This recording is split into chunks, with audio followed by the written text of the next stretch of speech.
What's up, everyone? It's Nick from Team Nitro YGO here, and today I am bringing you my Bystial Dragon Link deck profile for October 2023, November 2023, post Age of Overlord. So this is the deck that I played at YCS Indianapolis earlier in the month. This is the deck that I've been testing for the past couple of months now, and I've been really liking it. I just think this deck has everything you want in the format, albeit it's got a couple problems. But I think overall, if you're looking for just like a well-rounded deck that can play through most of the hate, then this is where you want to be in the format. So as always, the link to the deck list is going to be in the description of this video. If that's all you want, you can get your screenshot, boom, you've got your content, life is good. But anyways, I'm going to explain all my card choices, and we're going to go from there. So we'll start with the Bystials. So for the Bystial lineup, we got 3 Lubellion, 1 Magnemite, 2 Druisworm, 3 Saronir, and 1 Regained. So I feel like most of this stuff is pretty self-explanatory. Lubellion, obviously the best one because it searches all of them. The limited Magnemite, this card is crazy. Like, being able to loop this card 7 times in a game is ridiculous. Only 2 Druisworm. I'm normally really high on this card, but I needed to make room for other engine in the deck. And it's kind of weak into inboards currently. It's still a very powerful card, but it's not one that I'm overly excited to draw, by itself at least. You pair it with another hand trap and another Bystial, it's insane. 3 Saronir because it's full combo with Seyfert. And it also just happens to be the Bystial that, like, if you draw it by itself, you can at least do something with it. At least in the context of, like, if it hits grave, you can send Lubellion and then potentially get Lubellion back. And then the Regained, best card in the deck. This card's nuts. I ended up not playing Beast in the main or side. I think that card's just a brick. I don't think it solves any of the problems that you want a card like that to solve, and it requires way too much setup. This card's basically better in almost every circumstance. Even when you're going second, this card's kind of great at cracking boards, because if your opponent plays on your turn while you're trying to break their board, this can give you extenders. And it can also filter you through the deck. For the normal summons, we have the 3 Black Metal Dragon, the 1 Red MD to go with it, and the 3 Seyfert. I think Seyfert's the better normal of the two. This card just does a little bit more on its own, but this card's more susceptible than Black Metal. I'm also not playing the Meteor package because it adds 2 bricks and a Gamma to your deck, and those cards just aren't worth it. Even though it makes your Black Metal like super, like it makes it a better normal if you play those cards. But I decided against it. My teammate was super high on it, but I just don't think it's worth it. And Seyfert's obviously nuts because it gets you the Chaos Dragons, or it can even let you turn like a Lubellion into a Levianeer, which helps you clear boards.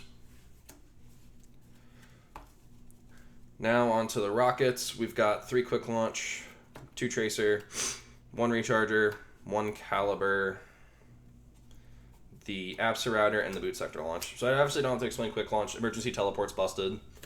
2 Tracer is mandatory. Same with the Recharger. You need these to make your Synchro plays. The Caliber is like the flex slot. I'm going to be completely honest with everyone. I think this card is terrible. I have never been a fan of this card in this deck, like for the longest time. My teammate was super high on it, and he convinced me to play it, and honestly, in testing, it hasn't been the worst thing ever. My issue with this card boils down to the fact that it's a tuner, and I really want a non-tuner in this slot. And also, like, it as an extender is really mediocre, because you have to summon it to a zone that a Dark Link points to. So, like, you can't summon it if you make Striker in the EMZ, so you don't have a zone it points to. And if you make Pisty, you have to summon it to the Pisty zone, but then the Pisty zone is blocked for Pisty effect. So that's not great. Like, it really is just here's another Rokket name, which I think if that's the case, I kind of want to try Rokket Synchron. That card seems really good to me at the moment. But it is what it is. Again, Caliber's fine. Like, if you wanted to cut the card entirely from the deck, I wouldn't blame you. I don't think it's the worst idea, but having the extra name does come up and give you equity in certain spots. The Router to search and the Field Spell, this card's crazy, part of your grind game. I would recommend holding on to this for as long as you can because it's soul charge, so that's nice. For the Chaos cards, Wyver Burster, Collapse Serpent, Levianeer, and the limited Chaos base. So these cards are nuts. I don't know what to tell everyone. These cards are crazy. They're limited for a reason. Somehow, out of like 25 matches, I have yet to draw this card, but I've drawn this card a ton. Crazy. But yeah, these cards are nice. Like,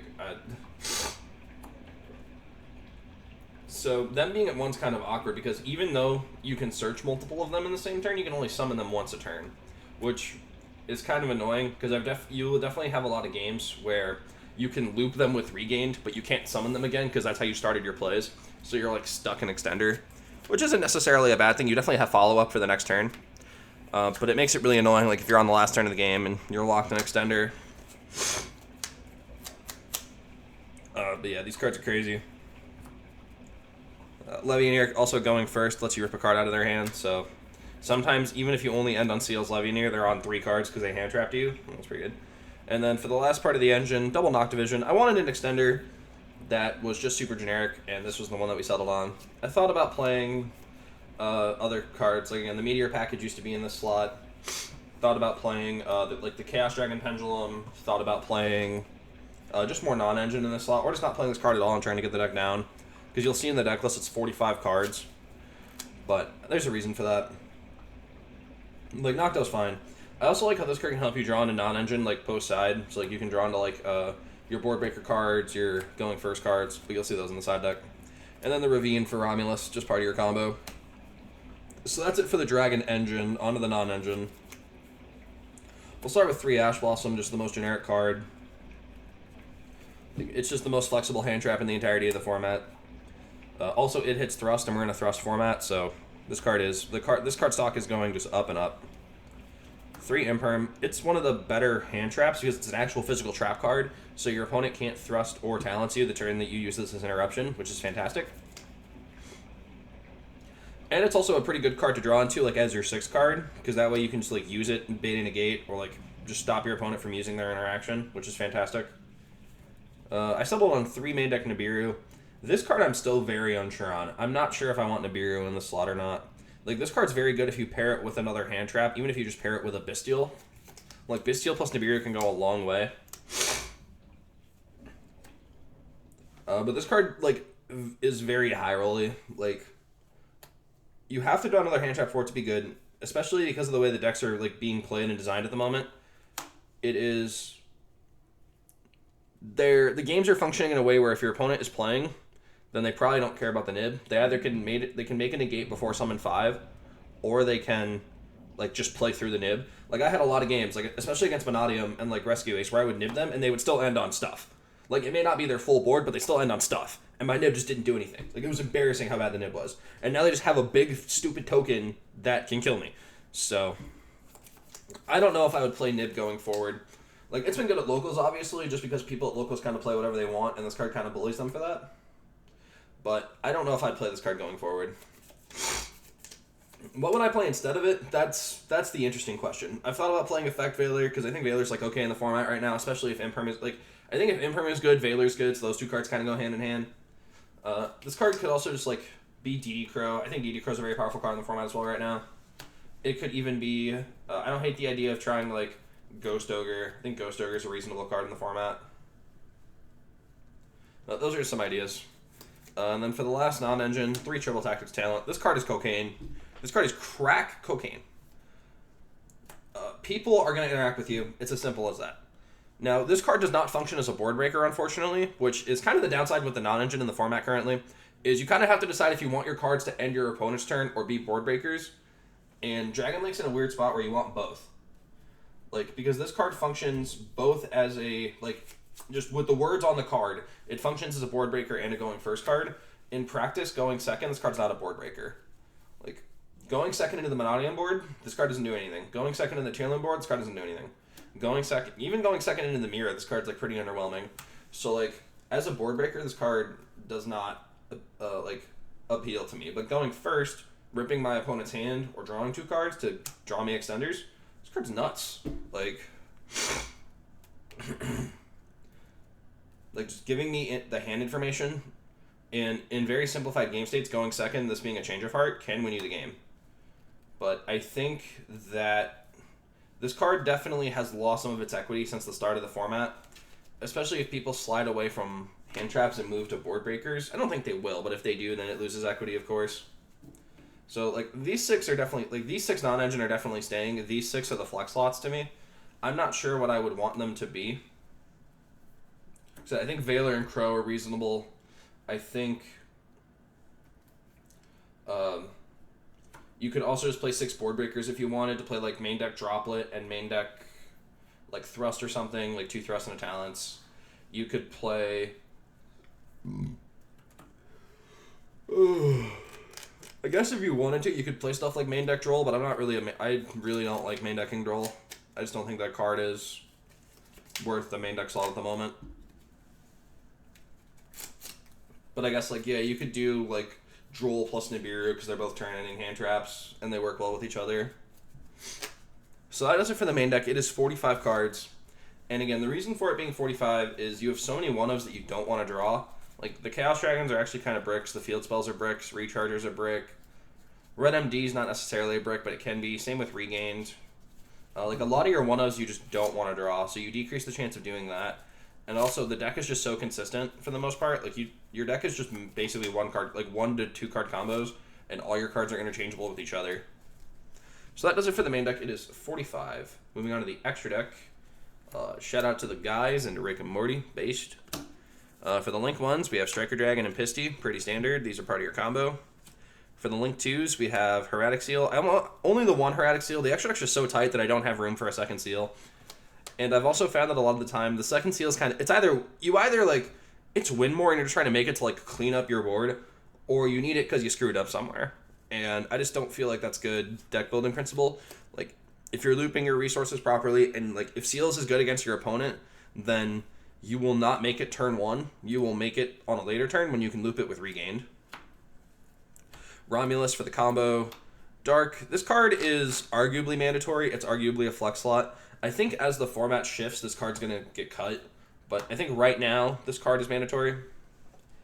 A Unicorn. This should be SP Little Knight. I just don't own an SP. But, yeah. Or it could even arguably be Nightmare Phoenix, because I found that you really just want to clean up Teekboo. That's, like, the only floodgate that, like, is really annoying for you to deal with. So, you could arguably do that, but this card's just here to clean stuff up.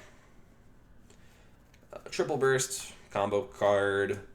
Access code. Some would argue this is a flex slot. I would argue this is mandatory. This card is nuts. Like, access code targeting Link 3s means your opponent just dies. Like, that gives you so much equity. The last link is Borderline. This card's broken. Like, I really don't know what to tell you. This card is incredibly based. Part of your end board, kills people. It's great. The only XC in the extra deck is a Tum. Some would argue this is a flex slot, and I would argue it's mandatory.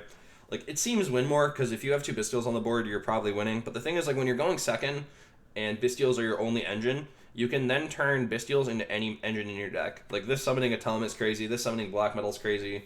This could even just summon another Bystial if that's what you want. Like, I think a Tum is mandatory. It's come up for me multiple times. Came up for me multiple times at the YCS. Came up for me multiple times in testing. Like, it's been worth the slot. Scarlight for time. Savage, part of the end board. Baron can be part of the end board. Chaos Angel's crazy. Like, I would argue this is the last quote-unquote flex slot in the extra deck. Everything else is mandatory.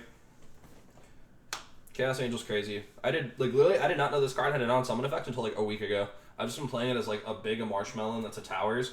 And then my opponent was like, wait, you're not banishing? And I'm like, what? And then I read it. I was like, oh, this card has effect. That's crazy. And the last card's Dispatter.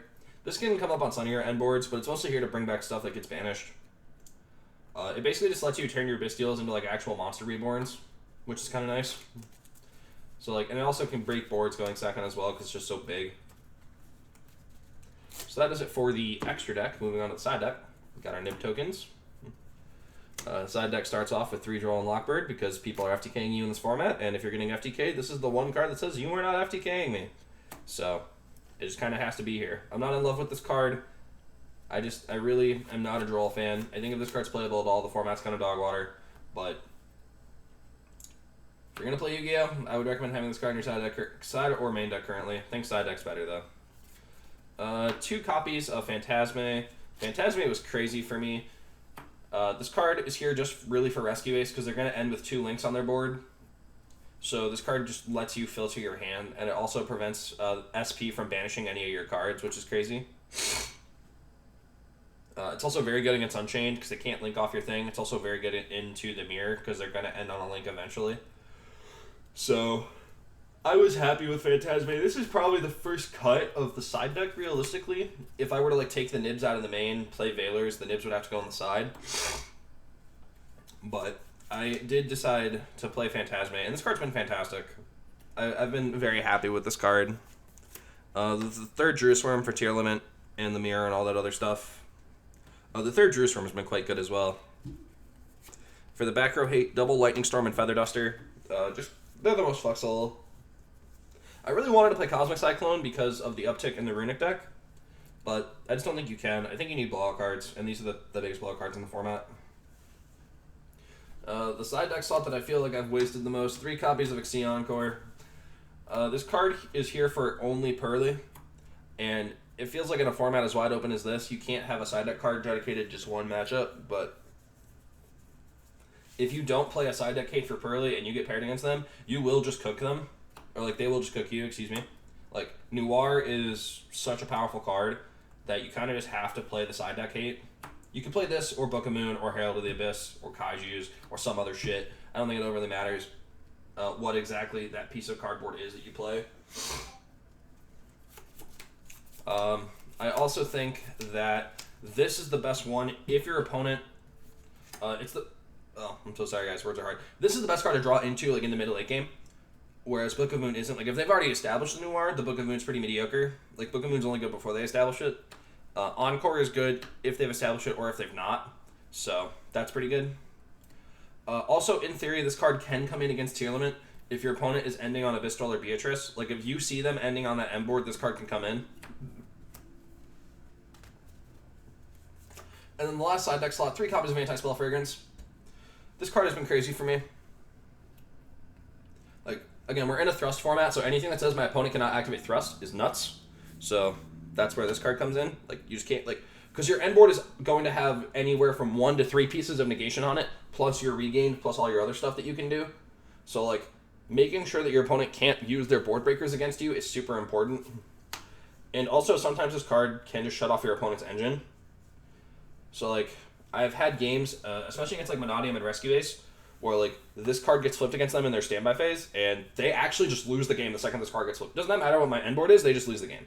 So, I like having that kind of card in this deck, especially post-side when, like, the games get super polarized. So, that's kind of just the nature of Yu-Gi-Oh!, unfortunately. I'm not in love with that kind of gameplay, but that's just the way the format is currently, so having these blowout cards are insane. So that's going to do it for the deck profile, everyone. Like I said at the beginning, it's just kind of like, for the most part, I would say this is standard Dragon Link. There's like a couple of cards that I play that other people don't, but for the most part, this is incredibly stock. And I think this is how the deck's going to be looking for the conceivable future. It's really just the non-engine that you have to figure out what you want to play. So that's really where the argument's coming. What non-engine is good in the format? Because obviously, as we've seen from tournament success, that Dragon Link is still a powerful deck in the format.